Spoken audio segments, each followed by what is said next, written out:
Hi, Flosstube. I'm Michelle from Michelle's Romantic Tangle, and it is Saturday, November 2nd. Halloween has come and gone, and I totally gave up on it this year. I never did get a second wind like I was hoping. I do have a finish to show you, though. It's Riola's Cats with Gramophones, and I don't love this one quite as much as I love the Cats with Clock that I stitched earlier this year. What I do love is that gramophone bell and the colors of the gramophone bell. I mean, just look at that thing. It doesn't have as much fun detail as the Cats with Clock.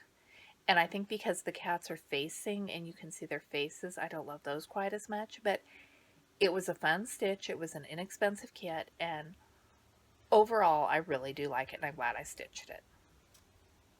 I am still working on Pyramid of Skulls. And I have got more progress than I had in the last video. It still kind of looks like ink blots, although that one there on the left is looking more like a skull. And what all of my stitching time for the past week has gone to is crocuses on the windowsill. I am smitten. I love this thing. My goal maybe is to get up this corner done by the end of November. We'll see if that happens because I have worked hard enough on this. I can take a break if I want to. I was, a couple of years ago when I first picked my stitching back up, being a fairly monogamous stitcher, I would pick one project, maybe two, and work on it until it was done. And I was doing that because I didn't know if I would stick to cross stitching this time around, and I didn't want to start and abandon a ton of things. Then Mania came and I started 21 projects. The Cats with Gramophone is one of those. Either 4 or 5 of them are already done, and now I had fun wildly bouncing from project to project for a few months.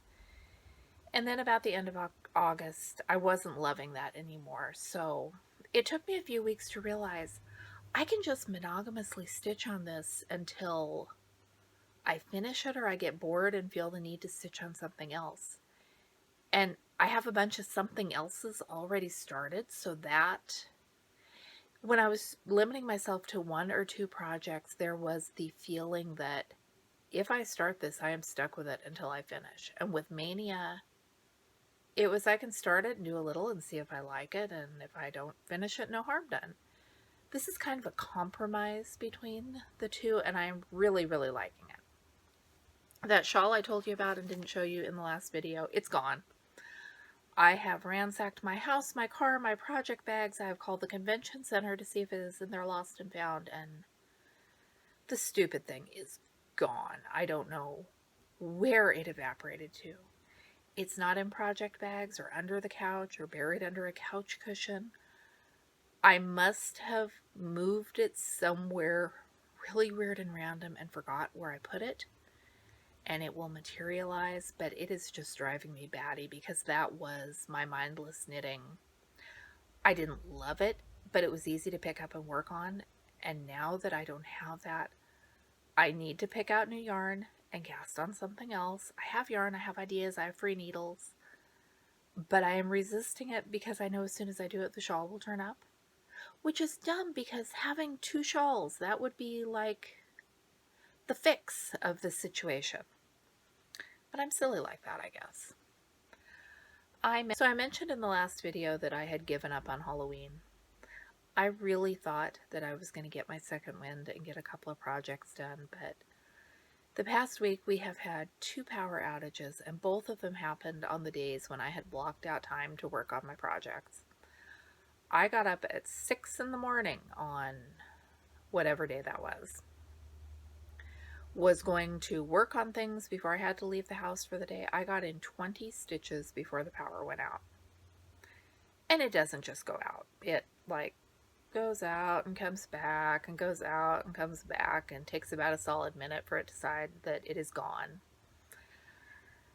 So I went back to bed with my Kindle, and we got up and we went out and spent the day out. I think the power was out a total of like 8 hours, which is not... Nothing was lost but my chunk of time there. Didn't lose any groceries, didn't no real harm done. It was just an annoyance. And I found out I found out that I can go on the phone company's website from my phone and get an update. What I also found out is that first update they give you that says your power will be back within 3 hours. That's because statistically, most of the time, your power is back on in 3 hours. So they just give that as the answer, which I feel a little bit betrayed. Generally, if my power is out and it is a nice day, I will pack up the kids and we will go to where there is electricity. So I liked it better when I thought I could trust them. And the cause of the power outage, they give you the recorded thing, and there's a pause there. Trees. The trees made my power go out. I know the wind knocked the branches and the branches hit the wires, and that's why my power went out, but trees. I have been thrifting some more. I have filmed some videos, but I have not been able to stop coughing long enough to do voiceovers of them. There's some fun stuff I found to show you. I'm still getting used to this new phone. My favorite find of the day was a toddler-sized wooden sleigh bed for 20 bucks. I don't have a toddler. I don't need this thing, and I would not have bought it, but I wanted to have the video of it because it was cool. What I did buy was this little wool penny rug kit. It's very pastel and very Eastery, which is not quite my thing, but it is real wool, and it is a complete kit, and I got it for 75 cents. So I collect kits. I especially collect kits for techniques that I want to try that I haven't done yet, because for 75 cents, I can try this and see if I like it.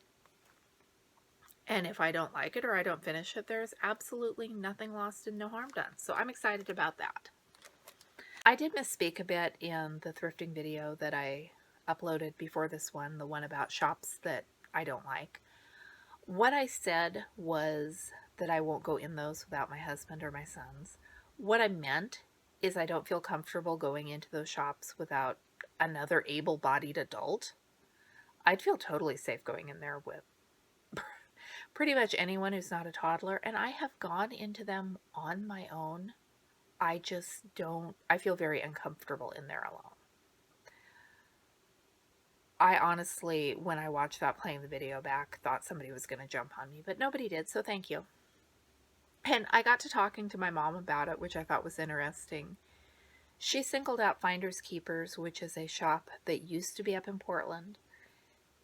My earliest childhood thrifting memories, so when I'm probably 3, 4, 5 years old, are of shopping in there. That place was cavernous, and it always looked like it was going to fall down on your head at any moment. And Mom said that she wouldn't go in that one alone. I did go in shopping there as an adult alone several times with toddlers, and never thought twice about anything but that their parking was a bit difficult. And it's interesting, I mentioned it to my son, and he's like, I remember wandering all over that place when I was like 8, which he did. I wandered around that place when I was little and never thought twice because nothing about it had an unsafe vibe. We used to go, my little ones and I, to the Goodwill bins back when the Goodwill bins in Salem still had, the bins were wooden, and it was in an old strip mall, and it was a totally different experience than it is now. It was, I think, in the same building as Harbor Freight, and there were always men loitering in the parking lot. It didn't occur to me until way later that they were loitering in the parking lot because their wives or girlfriends were in shopping, and I'm sure they weren't at all dangerous. It just made me uncomfortable. I was in there one day, though, with my little kids, shopping for baby clothes. So these were when my oldest two were very little, and a man walked up to me and asked if I sewed. And I can't remember what I answered, but he told me his wife had just died, and he had all her fabric in the back of his car and wanted to give it to someone who could use it. And at that stage in my life, I had sewed. I had packed everything away and was taking care of babies. And so my immediate response was no thank you. And at the time, I thought it was weird. Much, much later, after I got really into the quilting and the needlework, I had a guy try to lure me out of the Goodwill outlet with the promise of fabric. That is the weirdest. I mean, now I'd be tempted. Of course, now I've got 3 teenage boys, and I'm sure we could figure out a way to safely figure out if he was legit or not, but that's got to be one of my weirdest thrifting experiences ever. Thanks so much for watching. I'm Michelle with Michelle's Romantic Tangle, and I think I've made it through this video without too much coughing. I think I moved from actually being sick to having allergies because they've lifted the burn ban, and I swear my neighbors are burning everything that does not get up and get out of the way. So far it seems to be yard debris and not tires or livestock, which they have burned in the past, but the air is full of smoke and it is not terribly fun right now. I will be back with you hopefully sooner rather than later. I have got more thrifting videos and more books to flip through, and I still do have some tutorials I'm working on. I just need to get feeling a little bit better before I could tackle those. I will see you again soon.